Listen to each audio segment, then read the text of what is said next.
Assalamualaikum warahmatullahi wabarakatuh. Perkenalkan, nama saya Hilda Amanda dari kelompok 4. Saya sebagai moderator dan pemateri 1. Di sini kami akan menjelaskan tentang sistem pembayaran internasional.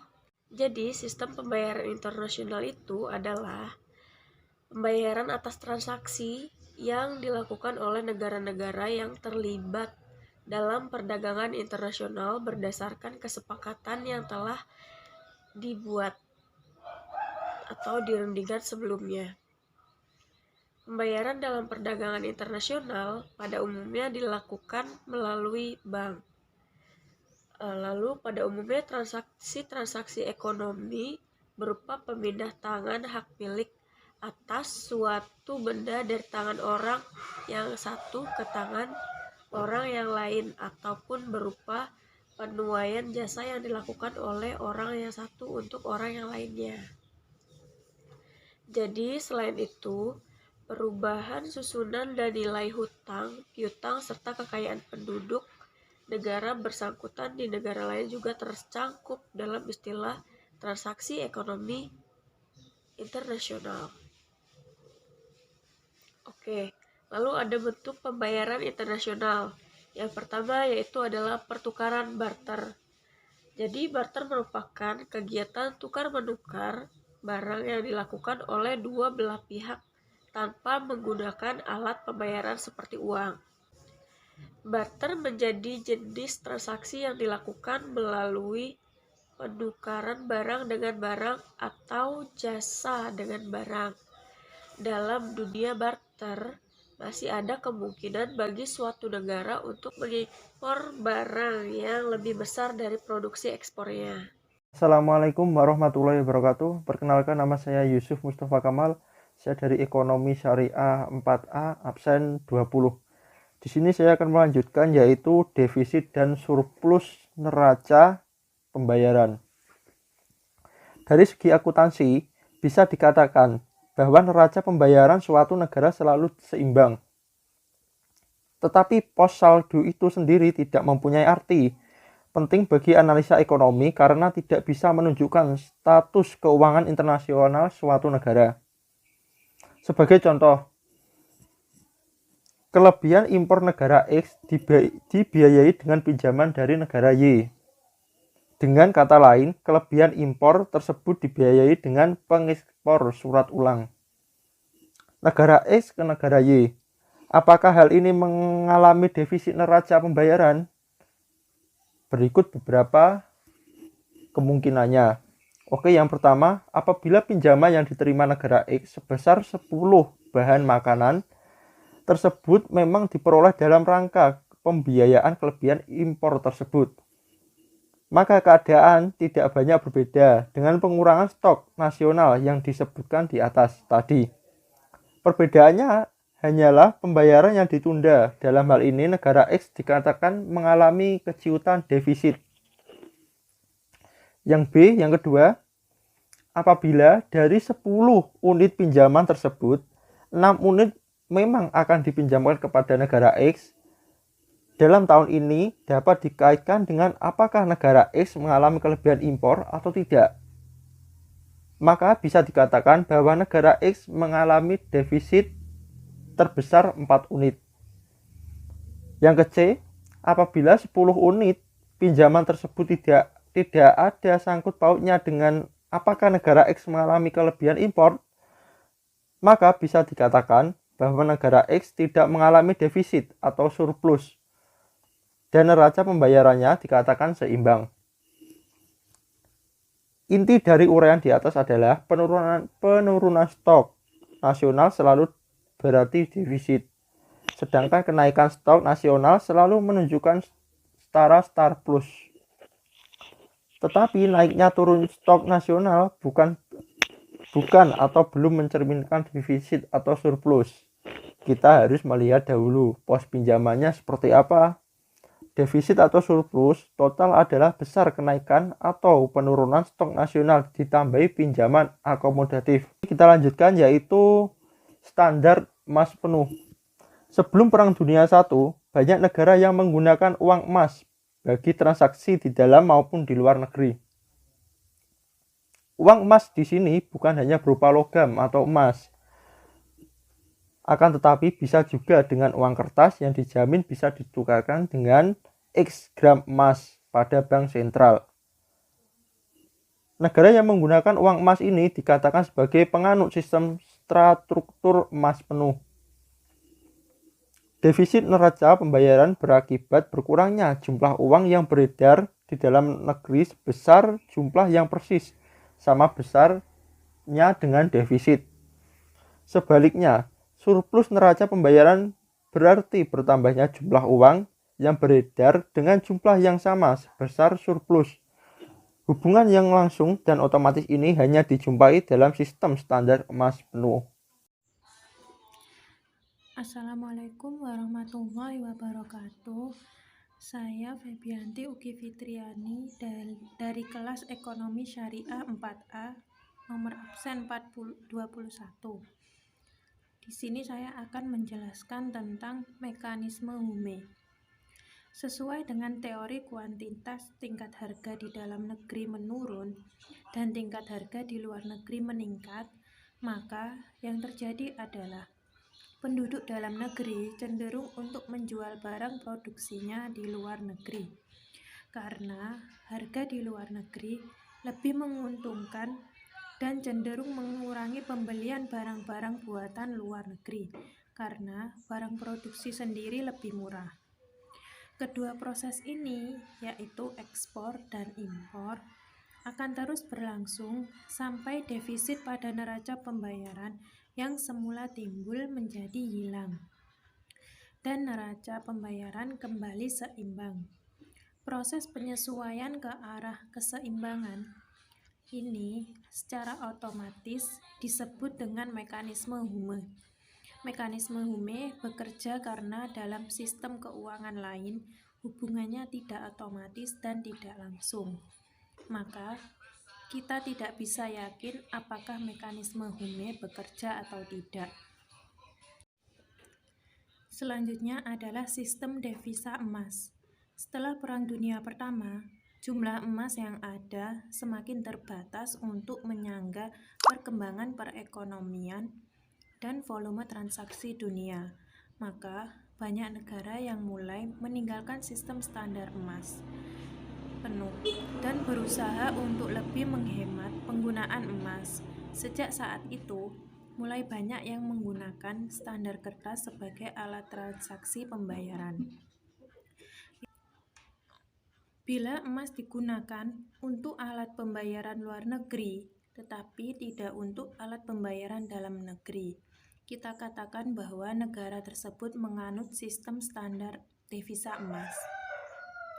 Penduduk negara tersebut tidak diperkenankan memegang emas sebagai alat pembayaran, dan emas dimonopoli oleh pemerintah, sehingga saat melakukan pembayaran ke luar negeri harus melalui bank sentral. Aspek lain yang perlu diperhatikan mengenai sistem devisa emas adalah bahwa kita harus membedakan antara cadangan devisa atau emas suatu negara dan jumlah uang atau kertas yang beredar. Dengan kata lain, tidak ada lagi hubungan langsung dan otomatis antara posisi pembayaran internasional suatu negara dengan stok uang dalam negerinya. Selanjutnya ada mata uang internasional. Saat emas masih menjadi alat pembayaran utama dalam transaksi internasional, beberapa mata uang negara juga muncul. Salah satunya mata uang pound sterling. Tidak jauh berbeda dengan emas, warga dunia saat itu juga menerima mata uang pound sterling sebagai alat pembayaran internasional. Kemudian muncul juga dolar Amerika sebagai mata uang internasional atau mata uang cadangan. Sejalan dengan menanjaknya posisi Amerika di dalam perekonomian dunia, terutama setelah Perang Dunia Pertama, dolar Amerika pun diterima oleh siapapun sebagai pembayaran atas transaksinya. Agar pertumbuhan perdagangan internasional tidak terhambat, orang mencari substitusi bagi emas. Kedua mata uang tersebut memiliki ciri yang sama dan mendekati dengan emas. Cirinya adalah A. Setiap negara percaya bahwa mata uang tersebut akan diterima oleh negara lain sebagai pembayaran transaksi internasional. B. Nilai kedua mata uang tersebut sangat stabil. Kestabilan nilai ternyata merupakan faktor yang sangat menentukan apakah suatu mata uang itu bisa diterima dan berperan sebagai mata uang cadangan internasional. Kestabilan nilai emas sudah teruji oleh waktu. Sampai sekarang pun, emas tetap merupakan cadangan internasional yang paling dipercaya. Setelah Perang Dunia Kedua, peranan pound sterling sebagai mata uang cadangan internasional mulai merosot. Diikuti pula dengan dolar Amerika pada tahun 1960-an karena sebabnya yang sama, yakni karena nilainya yang tidak stabil. Dengan demikian, dunia pun mencari alternatif lain sebagai tumpuan dengan diciptakannya Special Drawing Right atau SDR oleh Dana Moneter Internasional atau IMF pada tahun 1968. SDR adalah semacam uang giral internasional yang dikeluarkan oleh IMF dengan jaminan penuh terhadap dana cadangan dan emas yang ada pada lembaga ini. Kurs SDR ini adalah indeks yang tertimbang dari beberapa mata uang utama di dunia. Dengan demikian, diharapkan nilainya bisa lebih stabil daripada nilai satu mata uang saja. Jumlah SDR yang diciptakan saat ini jumlahnya masih sangat kecil dibandingkan stok emas di dunia dan mata uang cadangan yang tersedia. Sistem SDR sekarang masih dalam tahap pengembangan. Sistem ini merupakan upaya pertama masyarakat dunia untuk menggantikan mata uang dunia yang lama, yaitu emas. Saya Siti Raisa. Di sini saya akan menjelaskan tentang sistem kurs devisa. Yang pertama yaitu tentang kurs devisa tetap. Sistem standar emas penuh adalah kurs devisa tetap, karena kurs ini tidak akan berubah selama isi emas dari masing-masing mata uang tidak berubah. Tentu saja, suatu negara dapat melakukan devaluasi dengan jalan mengurangi isi emas mata uangnya sendiri. Di dalam sistem standar emas, yang menentukan nilai suatu mata uang tetap isi emasnya, apakah 1 gram atau 0,5 gram emas yang dinamakan Rp1 tidak menjadi soal dan tidak memiliki arti ekonomis. Fakta bahwa isi emas adalah fundamental dalam sistem standar emas tercermin pada konsepsi aliran merkantilisme yang menganggap bahwa kekayaan dan kemakmuran suatu negara identik dengan besarnya stok emas yang dimilikinya. Dalam masa standar kertas sekarang ini, yang dimaksud dengan sistem kurs devisa tetap adalah suatu sistem devisa di mana pemerintah menetapkan tingkat kurs mata uang negara tersebut dengan mata uang negara lain dan berusaha untuk mempertahankannya dengan berbagai kebijaksanaan secara sadar. Keuntungan dari sistem ini adalah adanya kepastian dan stabilan kurs. Dengan begitu, diharapkan kegiatan-kegiatan ekonomi lebih mantap, sebab produsen, konsumen, investor bisa merencanakan kegiatan mereka secara lebih pasti. Keuntungan lainnya adalah dihindarinya kegiatan spekulasi yang berlebihan di pasar devisa karena kurs devisa dijaga kestabilannya. Yang kedua yaitu kurs devisa mengembang. Bila kurs satu mata uang dengan mata uang lainnya dibiarkan untuk ditentukan secara bebas oleh tarik-menarik kekuatan pasar, maka kita katakan bahwa negara tersebut menganut sistem devisa mengembang. Pada saat ini, beberapa mata uang utama di dunia dibiarkan mengembang. Keuntungan dari sistem devisa mengembang adalah bahwa tingkat kurs berlaku selalu sama dengan tingkat kurs keseimbangan. Jadi tidak ada masalah pasar gelap dan akibat negatifnya.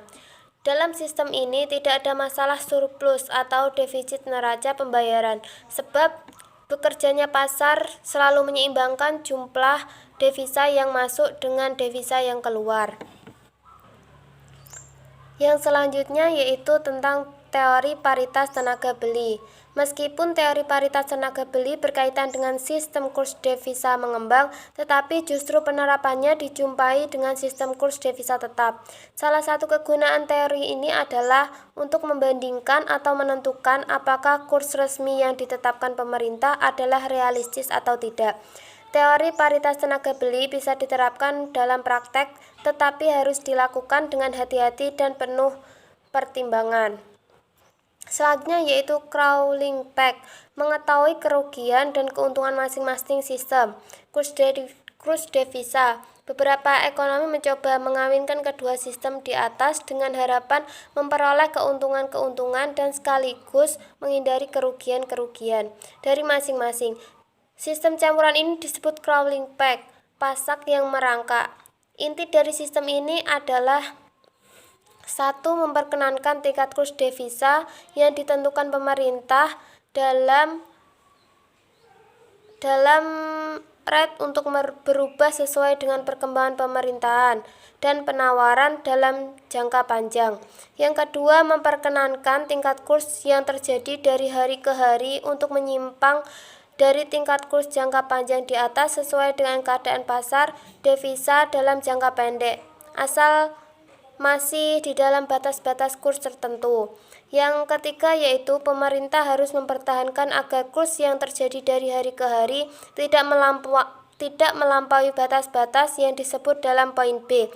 Apabila dalam kecenderungan untuk melampaui batas-batas tersebut, pemerintah harus melakukan intervensi ke pasar devisa dengan jalan menjual atau membeli devisa.